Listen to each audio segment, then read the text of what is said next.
राधे राधे। कैसे हैं आप सभी? आई होप सब ठीक होंगे। आज जानेंगे बहुत ही सरल तरीके से घर पे करवा चौथ की पूजा कैसे करें।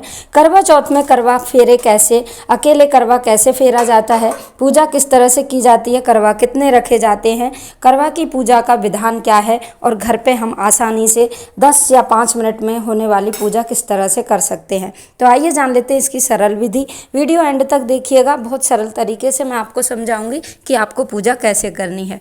सबसे पहले आप एक चौकी बिछा लीजिएगा, उस पर लाल कपड़ा बिछा लीजिएगा। उसके बाद आप करवा माता का जो कैलेंडर आता है आप वो ले लीजिएगा, उसको दीवार पे या पहले से है तो आप लगा रहने दीजिएगा। उसके बाद आपको शिव परिवार की फ़ोटो लेनी है। देखिए ये जो व्रत है वो माता पार्वती को समर्पित होता है, तो शिव परिवार की पूजा उस दिन करना अनिवार्य होता है। इसी तस्वीर में मेरी में गणेश जी, कार्तिकेय जी सभी देवी देवता हैं, तो मैं इसी का पूजन करूँगी। उसके बाद आपको थोड़े से, जब आप तस्वीर रख रहे हों तो थोड़े से अक्षत या गेहूँ के दाने डाल के इनको विराजमान करिएगा आसन देके।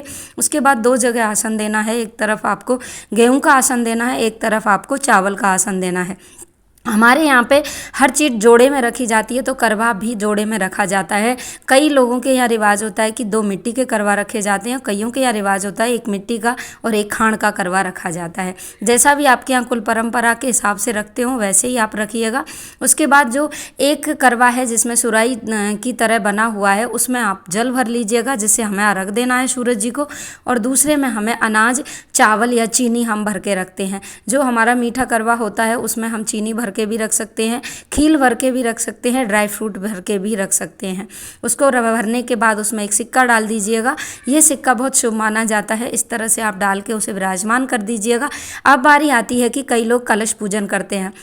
वैसे तो इस पूजा में कलश पूजन का कोई विधान नहीं है, लेकिन कई लोग अकेले घर में पूजा करते हैं तो कलश की स्थापना करना भी शुभ माना जाता है। आप कर सकते हैं, नहीं तो इस क्रिया को आप अवॉइड कर देना। अगर नहीं करते हैं आपके यहाँ तो मत करिएगा, लेकिन मैं फिर भी पूजा में करके बता देती हूँ कि आपको नीचे अक्षर डालने हैं और अष्टदल कमल बना के आप कोई भी पीतल तांबे का गड़वा रख दीजिएगा जल भर के। उसमें थोड़ा सा गंगा जल ऐड करके आप 5 पल्व या तो आम के या फिर अशोक के रख दीजिएगा। उसके ऊपर पूर्ण पात्र रखा जाता है, यानी कि चावल से या गेहूं से भर के एक बर्तन आप उसके ऊपर रख दीजिएगा। ये हो जाता है पूर्ण पात्र। इसके ऊपर आप दीपक भी जला सकते हैं, नहीं तो आप नहीं छोड़ना चाहते हैं तो छोड़ दीजिएगा।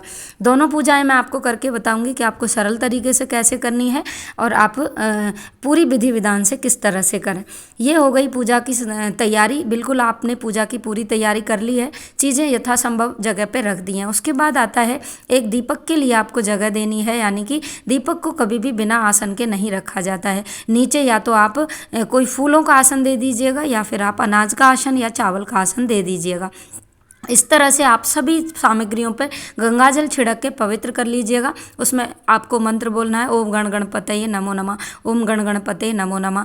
गणेश भगवान सभी चीज़ों को आचमन करते हुए आप सभी भगवान जी की चीज़ों पर पानी डाल दीजिएगा, यानी कि गंगाजल से छिड़काव कर दीजिएगा, फूल से या फिर किसी पत्ते से।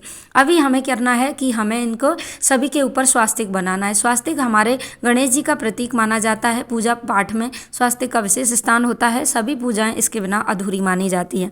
तो आप सबसे पहले स्वास्तिक बना लीजिएगा। सभी चीज़ों पर आपको स्वास्तिक बनाना है, चाहे वो कलश है या फिर आपके कोई भी जो भी आपने चीनी मिट्टी का या फिर आपने मिट्टी का करवा लिया है, सभी पे आप, या फिर कई लोगों का रिवाज होता है कि पक्के करवा रखे जाते हैं, यानी कि स्टील, पीतल, तांबे के करवे रखे जाते हैं, उन पे भी आपको स्वास्तिक बना के मोली कंठ पे बांध दीजिएगा। कंठ पे मोली बांधने का अर्थ होता है कि अगर चीज़ें थोड़ी ज़्यादा या फिर अशुभ शुभ जैसी भी मानी जाती हों वो शुभ हो जाती हैं कलावा बांधने से। उसके बाद आपको सभी का पूजन करना है। इस तरह से सभी पे आप बिंदी लगा दीजिएगा हल्दी और कुमकुम की। हल्दी कुमकुम दोनों ही लेके आपको बैठना है। इसमें चंदन जरूरी नहीं है, चंदन ना रखें। हल्दी कुमकुम का विशेष स्थान होता है। पूजन सामग्री मैंने पहले वीडियो डाला था, आप वहाँ जाके देख सकते हैं। उसके बाद दीपक प्रज्वलित करिएगा।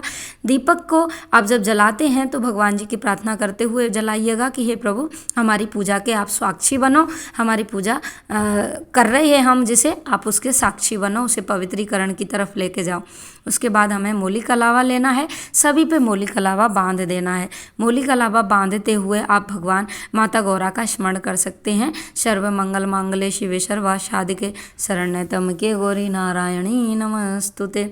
माता गौरा को प्रणाम करते कि हे माता गौरा हम आपको प्रणाम करते हैं, आप हमारी पूजा स्वीकार करें। मेहंदी हाथों में पहले से ही लगा के रखनी है। 16 श्रृंगार करके आप पूजा में बैठिएगा। माथे पे कई लोग चुनरी ओढ़ते हैं तो वो चुनरी ओढ़ के आप पूजा में आरंभ करिएगा। नीले काले वस्त्र उस दिन नहीं पहनने हैं। मैं ये पूजा डेमो करके बता रही हूँ तो आप देखते रहिए। उसके बाद सभी को आप सभी जो भी करवा माता का फोटो है उस पर और सभी फोटों पे आप वस्त्र समर्पित करें। अगर चुन्नी आप लेके आएँ तो आप चुन्नी ऊपर से लगा सकते हैं। उसके बाद सभी को चंदन का टीका करें, यानी कि कुमकुम का उस दिन टीका किया जाता है। आप सिंदूर से टीका करें। उसके बाद उस सिंदूर का सभी चीज़ों पर टीका करना है जो भी भगवान जी फोटो में हैं। बाकी सारी चीज़ों पर आप टीका कर दीजिएगा।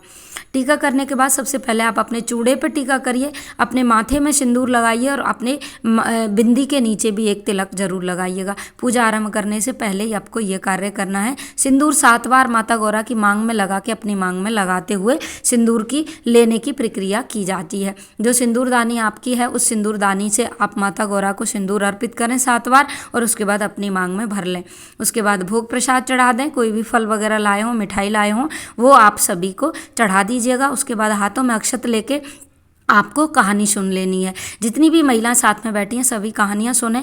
अब बारी आती है कि हमें करवा किस तरह से बदलने हैं। देखिए, जब सब लोग एक साथ कर रहे हों तो थाली में करवा रखे, थाली ही आप घुमा लीजिएगा 7 बार, एक बार उधर एक बार उधर। अगर आप अकेले पूजा कर रहे हो तो इस तरह से आप लेके और उनको इस तरह से 7 बार करना है। उसमें जय माता गौरा, जय माता गौरा, जय माता गौरा का बात मन में स्मरण करते हुए आप इस तरह से 7 बार करते जाएं कि हे माता गौरा हमारे सुहाग की रक्षा करें। एक जो वो है वो माता गौरा का है, एक करवा और एक करवा आपका है। तो माता गौरा के साथ आप इस तरह से करवा बदल सकती हैं। करवा बदलने के बाद आप आरती करिएगा। गणेश जी की आरती आप कर सकते हैं, माता करवा की भी आरती कर सकते हैं। उसके बाद आप सभी सुहागन महिलाओं के पैर छू के आप कहानी की वो कर सकते हैं। तो आई होप वीडियो अच्छी लगी हो तो बता